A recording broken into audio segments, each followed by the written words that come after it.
Welcome back to Amtgard 201. My name is Coltrane Lionheart. I'm from the Duchy of Madoc's Keep in the Kingdom of the Rising Winds. And today we'll be talking about game efficiency. So the first point I kind of want to go over is conserving your energy. So we can't really be effective out there on the field if we're not really conserving our energy. So if I go out there in the field, I'm giving 110% in the first 2 minutes of this 10-minute battle game, and I'm exhausted for the next 8 minutes of it. How effective am I?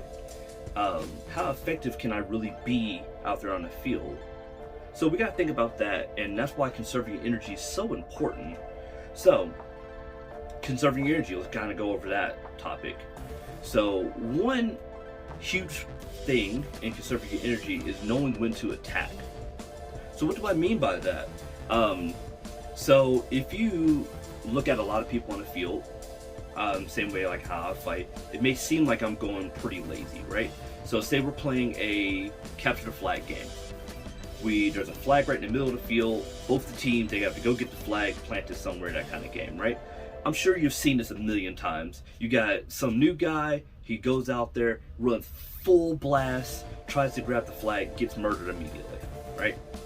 And then you see other players who are just walking on up. They kind of get themselves set up for the fight, and they kind of kill a couple people. They die, don't die, then they grab the flag, whatever, and move on, right? So I'm sure you've seen that a million times in the game. And, you know, hey, it's great for people being energetic and zealous, but we want to talk about conserving our energy in that. Why do people just walk on up? It's because ultimately, if this game doesn't have a time limit to it, this game could be taking forever, right? If, say, let's say that capture the flag scenario, if there's no time limit on it, it's just about getting that flag to the point.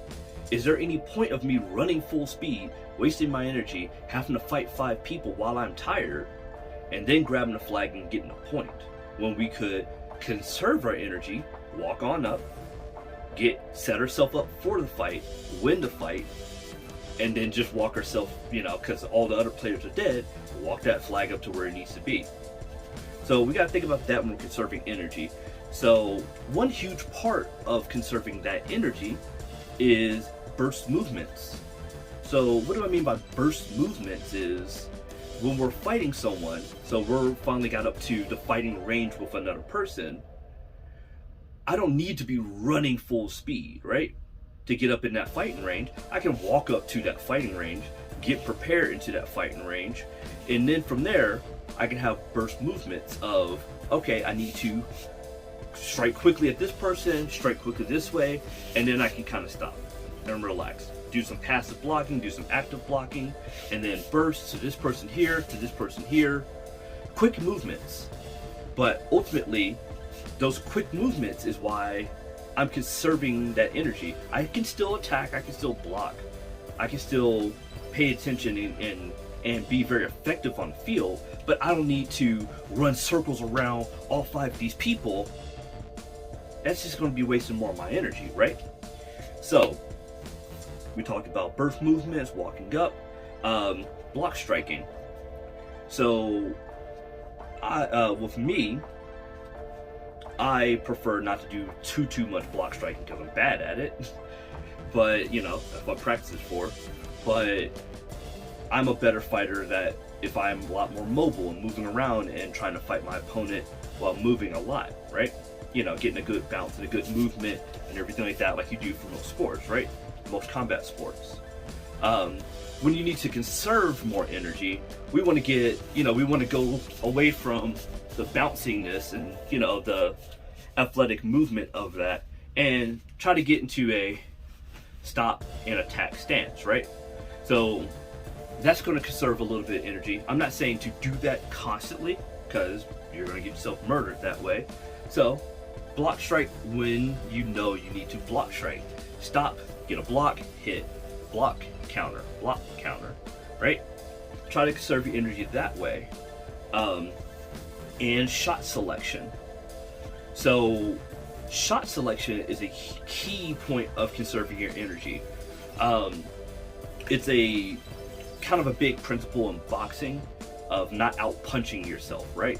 So if I go out on that field, I'm at the front line or wherever, and I decide to throw 200 shots out there at people, I'm just constantly just throwing shots. I'm gonna gas myself out. I'm gonna punch myself out, right? It's ultimately, yes, I may be getting more hits out there, but it's about the quality and amount of hits that you actually do, right? So we want to think about our shot selection. We want to be a little more choosy about our hits and think about when we're hitting, who we're hitting, what section we're hitting, and the effectiveness and efficiency of what we're doing out there, right? Because, like I said, I don't want to throw 100.5 shots out there at people, and then ultimately I threw 10 shots to get one hit, when I could have conserved my energy, stopped, blocked, threw one shot, one hit. You know what I mean? So, conserving energy that way is super important. Let's kind of head to the next topic. So the next topic we're going to get into is watching a clock. So a huge part of conserving your energy is paying attention to the battle game that you're actually playing.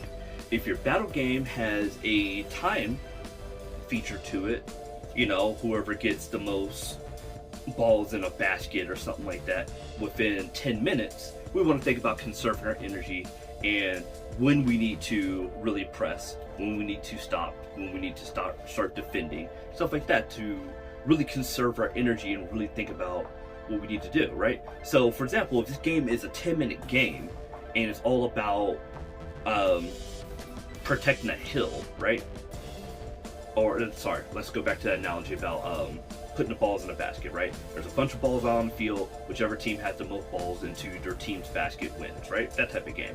So if that game runs for 10 minutes and the goal of the game is to have the most balls in your team's basket at the end, do we want to run our hardest in the first 1 minute of the game, tire ourselves out, and then just let them swamp us for the next 9 minutes? No. So we want to think about the clock and when we need to be pressing, when we need to rest, when we need to conserve our energy to do one really big push. So a great example of this is you can, the first 5 minutes of it, you know, collectively get a few, kind of chill, kind of be defensive about it, especially, you know, you have more in your basket compared to theirs. And in the last 2 minutes of it, then you push it, then you give your all, right? Because you know you have a break after that. So we got to really pay attention to the clock, what we're doing, and when we need to conserve our energy on that. That kind of works into the next topic of working as a team. If we are working as a team, you're going to save so much more energy. You'll be so much more effective on the field because you're not burning yourself out. You're working as a team with this.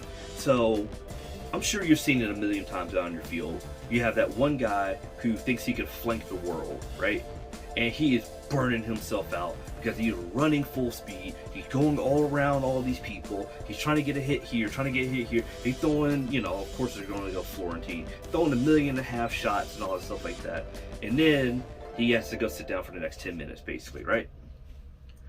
If you just work as a team, like I said, kind of working with the other parts of conserving your energy, work as a team, move up as a team, kind of conserve your energy. One person's more tired, they get to move to the back of the line, kind of going back to the whole conversation we had about the different lines of combat, and really rotating that around.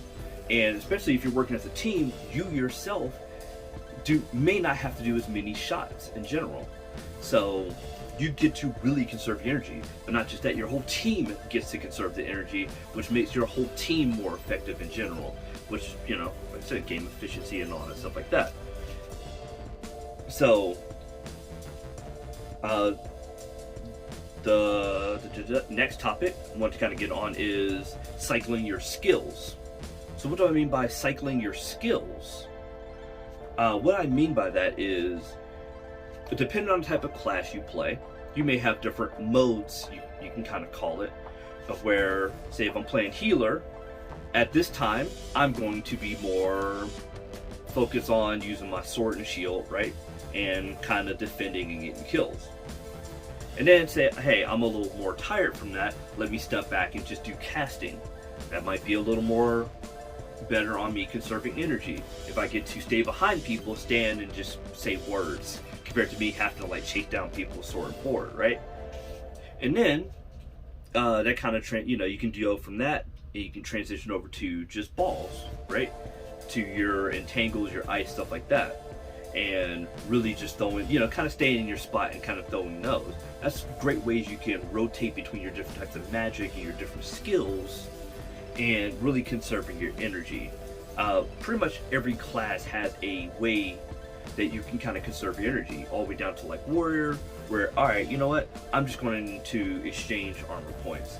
Alright, you hit me in the leg, I lost a point, I get a kill, I get that point back. I get to kind of just stand here, absorb a couple hits, let myself breathe, recover myself, and keep going, right?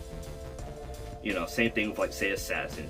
Hey, you really that tired, get yourself out in substantial, all that stuff like that, and kind of really, let yourself breathe, get your energy back, stuff like that.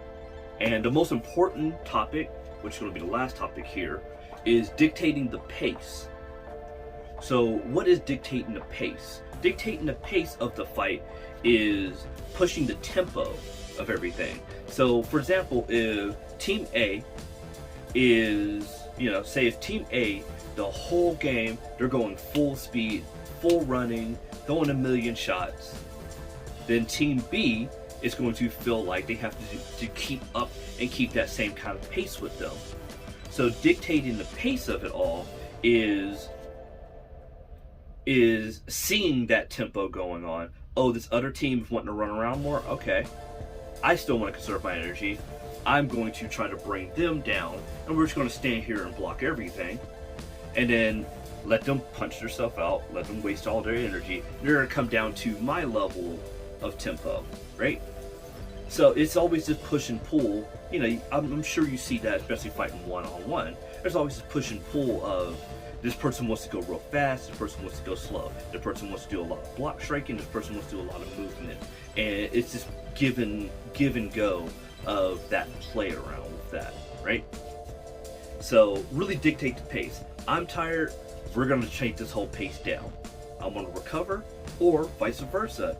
Hey, I see that y'all have punched yourself out, y'all have gotten yourself tired, y'all have not conserved your energy. I have been. Now I'm going to raise the pace of the fight because I got the energy up for it, and then they don't, and now they start losing people because they don't have the energy for it to even keep pace with you. So I think that is every topic I have for today. Like I said, my name is Coltrane Lionheart. I'm from the Duchy of Madoc's Keep in the Kingdom of the Rising Winds. If you like this type of video, go ahead and hit like and subscribe to it. Tell your friends, go ahead and put it up on whatever Facebook page, stuff like that. And as always, swords up, lay on.